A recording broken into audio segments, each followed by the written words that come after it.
গেল বছরের ডিসেম্বরের শুরুতে আসাদ সরকার পতনের মধ্য দিয়ে সিরিয়ায় শেষ হয় দীর্ঘদিনের স্বৈরশাসন। এরপর সংঘাত বন্ধের আশা করা হলেও পরিস্থিতি পুরোপুরি শান্ত হয়নি।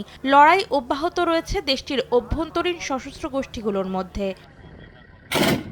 সিরিয়ায় সব সশস্ত্র গোষ্ঠী বিলুপ্ত করা হবে বলে গেল মাসে ঘোষণা দেন দেশটির বর্তমান নেতা আহমেদ আল শারা। বলেন, নতুন রাষ্ট্রীয় বাহিনী ছাড়া কারো হাতে অস্ত্র থাকবে না। তবে কার্যত সে সিদ্ধান্ত বাস্তবায়নে এখনো সফল হয়নি সিরিয়ার নতুন সরকার। দেশটির উত্তর পশ্চিমাঞ্চলের তিসরিন বাদ এলাকায় তুর্কি সমর্থিত বিদ্রোহী গোষ্ঠী সিরিয়ান ন্যাশনাল আর্মি এবং মার্কিন সমর্থিত কুর্দি নেতৃত্বাধীন সিরিয়ান ডেমোক্রেটিক ফোর্সের মধ্যে দিন দিন সংঘাত বেড়েই চলেছে।